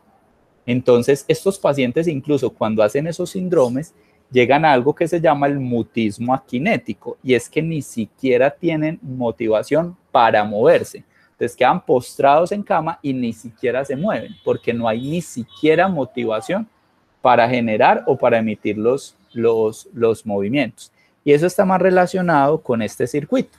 El orbitofrontal, por ejemplo, es el que nos ayuda a mentir, porque usted para mentir, de cierta forma, tiene que sentir un remordimiento hacia el otro, ¿cierto? O sea, las mentiras, eso es lo que llaman las mentiras piadosas. Usted no le quiere hacer un daño al otro, entonces por evitar ese daño, pues prefiere generar una mentira. Y esa valoración la hace el orbitofrontal. Entonces los pacientes, por ejemplo, a veces cuando tienen afectación del orbitofrontal, caen en que siempre dicen la verdad. Son incapaces de mentir y empiezan a ser francos, ¿cierto? Entonces, estos sistemas entonces, por ejemplo, el dorsolateral, que es ese que les decía que es el más ejecutivo, puede tener efectos de regulación, al igual que el orbitofrontal y el del cíngulo, con los procesos atencionales, con los procesos de memoria. ¿Por qué? Porque aquí es donde se da, una retroalimentación, una integración entre todos estos sistemas. Entonces, el orbitofrontal, por ejemplo, en esa regulación que tiene con la amígdala, puede generar fenómenos de relevancia de la información que le transmite al hipocampo para que el hipocampo mantenga la información, o puede generar fenómenos de relevancia que le transmite a las áreas asociativas para que le pongan más o menos atención a un proceso, o puede generar fenómenos de relevancia, de relevancia de la información para que el lenguaje me asocie un concepto como algo positivo o algo bueno. A su vez, el dorsolateral, en ese enfoque de estructura y de planeación, necesita decirle al hipocampo, vení, sácame por favor la información de los últimos 7 viernes a las 5 de la tarde, cómo nos fue yendo desde el trabajo hasta la casa, para yo mirar un promedio y saber cuánto tiempo me voy a demorar. Eso es memoria, eso está información guardada, él la trae, le dice al hipocampo, démela, y a partir de que me la da, él le estima un promedio y planea cómo va a ser la acción, ¿cierto? O a su vez le puede decir al hipocampo, como yo necesito ir a la tienda, hágame el favor, señor hipocampo, le da una importancia a la información, me mantiene la información ahí activa porque yo ir a la tienda a comprar esto y para mí es importante comprarlo, que eso es lo que se llama memoria de trabajo, ¿cierto? Mantener la información ahí activa para poderla procesar, y así se va dando una integración entre cada una de estas estructuras, cada una ejecutando su tarea en función de apoyar otro proceso quizás más grande, más complejo, o que se esté realizando en paralelo. Y esos flujos de información, esos intercambios, es los que nosotros tratamos de analizar para poder entender cuando algo falla, por qué se produce el resultado o por qué se produce el efecto que los médicos llamamos signo, síntoma, enfermedad o patología. Ese es como el proceso de integración de estas áreas ahí. No sé cómo lo vieron. No, yo sí necesito, obviamente necesito volver a ver la presentación, pero pues verla y hacer mis notas, porque a mí me gusta ver notas y durante la presentación y durante todos los conceptos se me ocurren varias preguntas, pero sí necesito un ratico de digestión. No, y la idea de eso también es como que vamos mirando, ¿cierto? La idea de estas presentaciones es pues mostrar el universo, que vamos mirando como en qué cositas nos podemos ir articulando, podemos ver esos procesos de articulación, que era como la idea, para generar esos problemas que ya empezaríamos a trabajar y esas líneas, digamos, de integración que ya esperaríamos a trabajar y a profundizar en cada uno de los temas. Yo creo que incluso el compa que ya le ha tocado esta carreta en algunas opciones, de otras formas, también ahí ha visto cositas que podemos volver a trabajar y a integrar y profundizamos. Esa es la idea. No, sí, excelente. O sea, lo que os comentabas hace un tiempo, o sea, aprovechar como el potencial que tiene Bruneco, pues desde la parte conceptual en torno a los procesos cognitivos. Mira que eso va tocando lo que dice la profesora Olda, por ejemplo, que ellos están evaluando tal cosa con tal experto, entonces, cómo eso también puede nutrirse de este tipo de conocimiento. Y obviamente verlo, pues la expectativa también con el resonador de poder evaluarlos, eso es como parte pues de lo que estamos organizando en la parte de los protocolos de funcional. Entonces, no, obviamente, o sea, en un momento vamos a decir, vamos a evaluar lenguaje, por decir algo, desde la parte funcional, y claro, eso ahí se desprende una gran cantidad de elementos, porque por un lado está pues como la parte teórica, cómo se entiende el cerebro que funciona, pero otra parte también es como cómo se estudiaría en vivo ese cerebro para ver ciertas cosas, sabiendo que todo eso está integrado. A mí lo que más me gusta de esta presentación es que no hay como un módulo único para procesar cierto tipo de estímulo o información, sino que todo es como con todo, pues es muy gracioso, ¿no? Pero tiene mucho sentido, pues, un sistema tan complejo como el cerebro, donde todo está interactuando. Precisamente como lo que uno quisiera poder ver siempre en estas presentaciones. Y de hecho yo creo que esa modularidad no la inventamos nosotros para poderlo entender. Sí, Y es ese como ha sido una el problema, sí. y ese ha sido el problema para poderlo abordar. Y de hecho mira que por eso toda la tendencia con los nuevos modelos, cuando empiezan todos esos modelos no lineales y toda esta cara, era precisamente tratar de entender todo esto, ¿cierto? Digamos que todavía no tenemos la capacidad computacional para poder entender todo esto, pero a eso vamos apuntando, dejar de volverlo modular y cada vez entenderlo todo como un único proceso que ocurre en diferentes niveles. Sí, no, pues yo, hermano, yo le agradezco a usted qué presentación más tesa la que nos hizo acá. Severenda clase la que te tiraste ahí. No, yo le agradezco a ustedes que me hayan aguantado. No, la verdad estoy muy contenta, pero entonces preliminarmente hay como varios elementos que sí quisiera que miráramos a ver si nos organizamos. Pues primero que todo, mi interés en esta área tiene dos asuntos. Una desde la parte teórica de inteligencia artificial y desarrollo de algoritmos de aprendizaje que realmente traten de mimicar el funcionamiento del cerebro humano, lo que implica tirarme a la piscina, como le mencioné a Carlos, de la comprensión de estos procesos cognitivos, de atención, de importancia, de relevancia, de emocionalidad, de memoria. Y otro, la segunda, es una intención muy orientada desde la aplicación, que Carlos lo conoce, y en particular pues en mi familia algunas enfermedades de demencia, en particular el Alzheimer, en el que algunos procesos cognitivos se ven altamente perjudicados. Transversal a esas dos cosas está el grupo de investigación en el que por un lado hacemos algoritmos, pero por otro estamos interesados fuertemente en un sector, bueno, sí, en un segmento que son los adultos mayores, para poder plantear algunos elementos de interacción que cambien y que sean disruptivos. Entonces, en esos tres sentidos hay como diferentes aspectos que a mí me gustaría mirar de una manera más fina.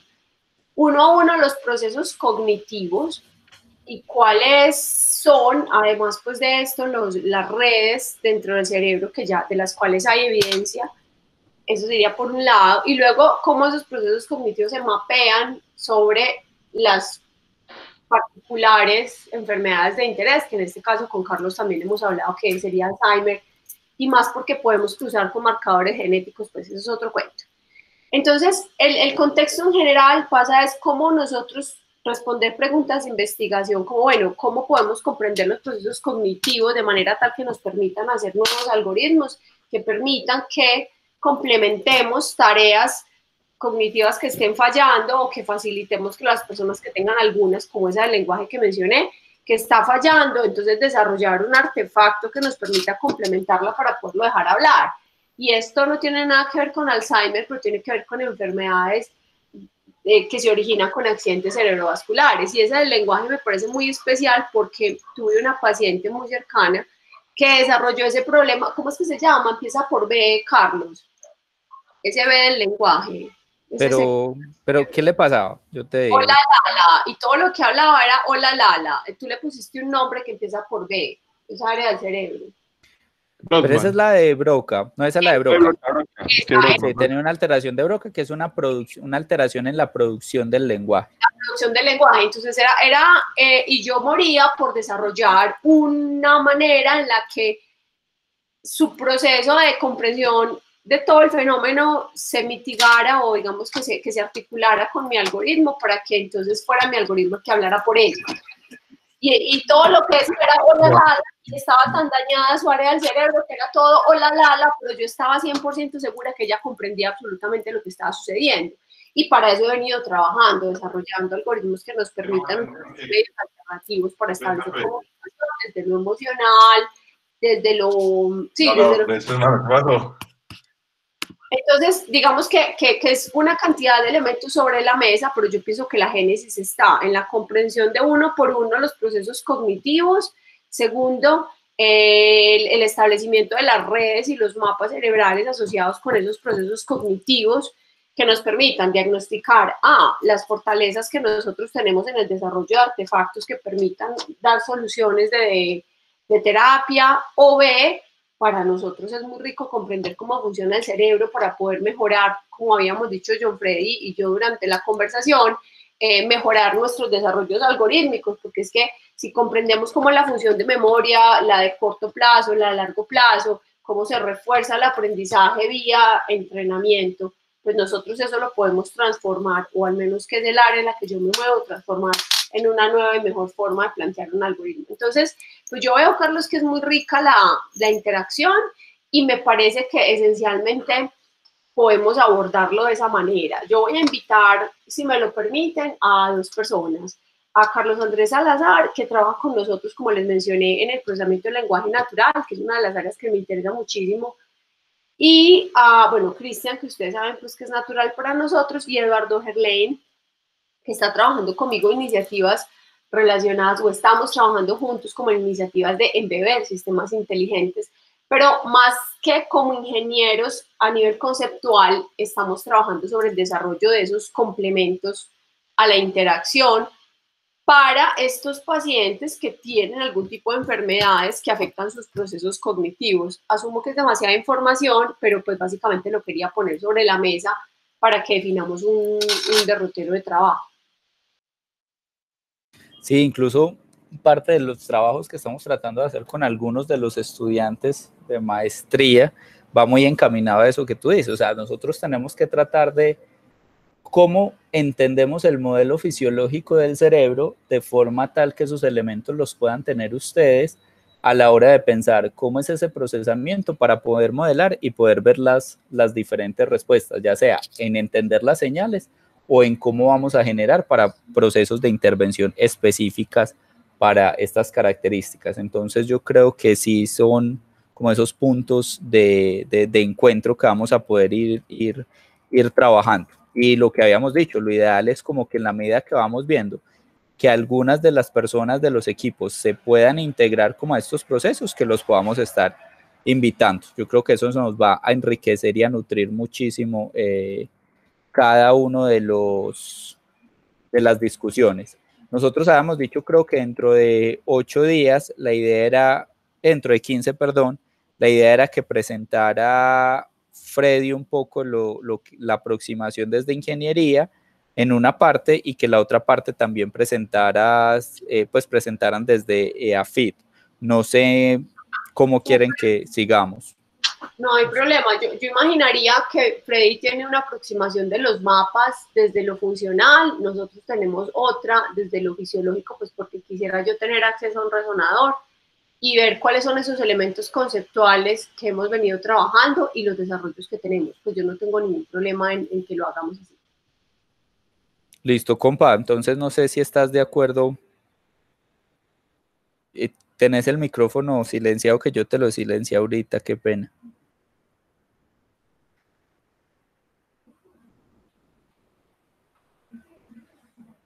Freddy se fue para una fiesta con...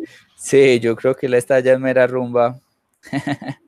No, pero listo, yo creo que yo valido con él en caso tal, ¿cierto? Para esa información, pero yo creo que él puede hacer como esa presentación él desde lo que hemos trabajado en el laboratorio, ¿cierto? Que ahí nos va integrando como un poquito más desde lo fisiológico a la parte de ingeniería y ya encajamos, digamos que anclaríamos perfecto con lo de ustedes. Entonces, dentro de 15 días, pero entonces, por tiempos, yo creo que no nos está dando para hacer 2 el mismo día. ¿Te parece si entonces dentro de 15 presentaría a Freddy y ya ustedes en la siguiente? Súper, me parece súper bien. Acuérdate, porfa, de mandarme la grabación para que la vean los muchachos. Claro que sí. Ese igual queda en el calendar. Lo que pasa es que cuando uno le da enviar, ¿cierto? Él no da el acceso como tal, sino que cuando alguien trata de verla es que me lo pide, pero yo trato de enviártela. Pues él me llega como la grabación y te la envío. Por si te pide el acceso, me dices para ayudártelo de una vez. Tranquilo, compa, me imaginé que era algo así. Sí, es que tienen que cambiar con nuestras materias, y como yo manejo lo de currículo, Ave María. me quedaron ahí, pues, y bueno, cortísimo, y tenía todo como el micrófono activado. La grabación de lo que estaban discutiendo. No, compa, la idea era que si tú presentabas entonces dentro de 15 días, como habíamos quedado, como para el enfoque que se le da desde ingeniería en el grupo, para que ya vamos viendo como esos puntos de anclaje y ya en la siguiente presentaría de AFI. Pues presentaría. Listo. Lo que yo quería proponerles era como, bueno, tratando pues como de potenciar la expectativa como en neuroimagen, sería más orientado como al tema de neuroimagen, pues, y sobre todo de funcional. Sí. De pronto no va a ser tan larga, voy a revisar, voy a tratar de construir, pues, digamos, desde los principios de adquisición hasta los paradigmas, pues, como más o menos consolidados que existen, pues, para evaluar algunas de estas cosas. Carlos, pues, que no, yo no tengo ese nivel de profundidad en temas de neurociencias cognitivas, pero sí tengo mucho trabajo, pues, en la parte de procesamiento de funcional y entender, pues, cómo es el proceso fisiológico y eso. Entonces, si a ustedes les parece bien, arrancamos por ahí, que eso podría ser, pues, como la expectativa de unir estas áreas. Yo sé que la profesora Olga está hablando de redes y eso, por el momento me llamaron, pero es muy en vía, pues, de lo que siempre hemos querido también otros investigar en estas neurociencias computacionales. Entonces, de pronto, ahorita reviso la grabación para el pedacito que me perdí, ver bien que están comentando, y si les parece bien, orientaría como por ahí en la presentación. Súper, compa, me parece perfecto. Con Carlos hemos discutido, por ejemplo, nosotros tenemos protocolos, pues, para medir espesores corticales, volúmenes, volumetría, pero se aleja un poquito de este enfoque como cognitivo, pienso yo, porque es muy orientado a la estructura. Entonces, si les parece, ese tipo de enfoques y cosas así que pueden ir surgiendo, las podríamos ir viendo si quieren más adelante. porque podría ser también el caso, pues, que a alguien se le infartó tal estructura y bueno, y falta, entonces, bueno, la relación pues como anatómica y clínica, pues que ustedes comentan, pero me parecería bueno es comenzar desde la parte funcional, si les parece bien, no Sí, desde es mucho mejor, la parte estructural, de la funcional.